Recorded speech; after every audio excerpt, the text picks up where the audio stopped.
What's up, guys? I've been wanting to make this video for a long time, just kind of highlighting some of the mods I put on the Performance M3 here. I know all the M guys are just shaking right now when I say that. I'm sorry, I have to. I have friends that have M's, and it's just all day. I'm just gonna rub that in. Without further ado, I really want to make a mods video for this car, just kind of explaining what I've done, the setup I have on the wheels and tires, why I did it. I've said in my previous video that I'd explain it, so really just want to jump into that. And then on top of it, it is a beautiful day here on Long Island. Thank God we're finally putting a first nice week together. For hopefully it's going to be a legendary summer, fingers crossed. It's sunny, not a cloud in the sky, maybe a few here and there, and we're gonna see what the gimbal and the iPhone 13 with some 4K can produce, and we're gonna get it in front of you guys. So let me know what you think. Like, comment, subscribe. It's still weird saying that, so whatever. Hopefully you enjoy the video. So on the interior, just did some relatively cheap mods just to really make everything look clean and kind of how I wanted it. I really love the carbon look, especially with the white, so I went ahead and got myself some hydro dipped stocks to go over the existing ones. They just go right over. They're held on by 3M tape, double-sided tape. And then on here, these are just vinyl inlays as well. They went on rather easy, and they look very clean. People get in the car, they don't even know that, that's vinyl. They can't tell. And same with the stocks up here, the blinkers and the autopilot controls. So that's really cool, and that's really what I wanted to do. Is more of a driver interface until I buy the wheel I want, which I will definitely make a video about. The last interior mods are just all really on the center console here. I went ahead and installed these light strips. They're Bluetooth capable. That plugs right into the cigarette lighter in the center console. Button controlled. You could also control the color from your phone. I just wanted to put it in to make it red to match the exterior of the car. So that went in really easily. Just has a little tab on the outside, and you just push it in between the center console itself and the padding around it. And then I also went with some vinyl inlays over the center console itself, over the cup holders, some cup holders.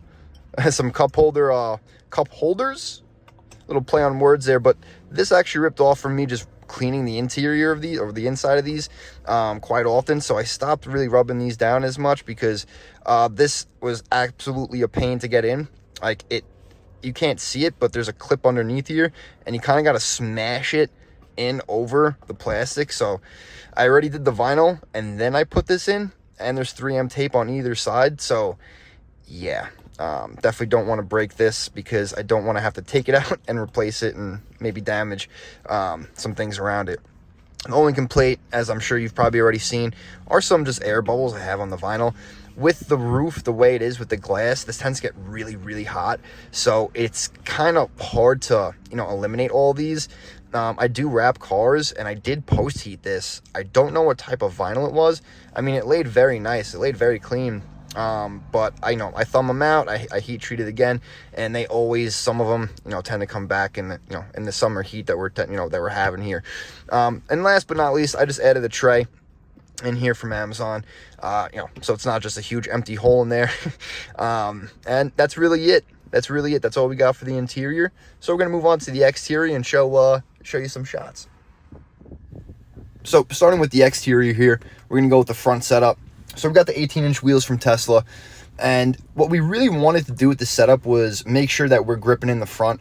I did slide out on a 7-degree day with those P0s, so I really wanted to make sure that I had something to kind of help the car grip a little bit, and just stay on the road, right? To make sure that we're maintaining traction, and that all those harsh winter weathers, sleet, ice, snow, things like that it would help the car really move and maintain stability while driving in those conditions.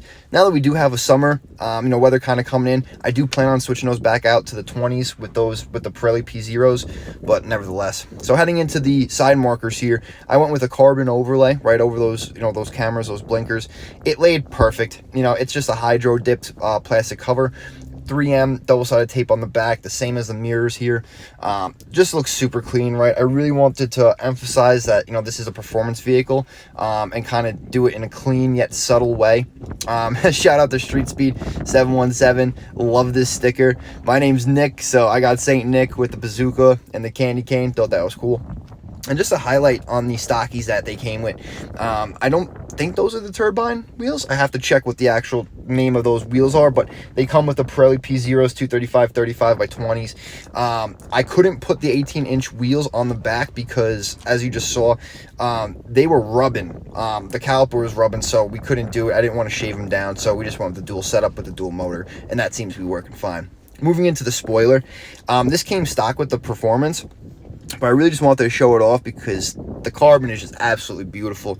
The wing is beautiful. I think it's subtle, but I think it's sporty, and it's exactly how I like to, I guess, go about modding my cars. I like the subtle mods. I like the clean mods. They do sell that separately, so I guess I am kind of considering that a mod, even though it did come with the vehicle. But just looking super, super clean. I love the dual setup. I think it makes it look super sporty. I'm thinking maybe go some spacers on the front just to have them match the width of the rear. But without further ado, guys, here's some beautiful shots that we have over here at Captree, Long Island. Robert Moses Bridge in the background, just showing off how nice and clean she's looking, and just showing off once again that dual setup.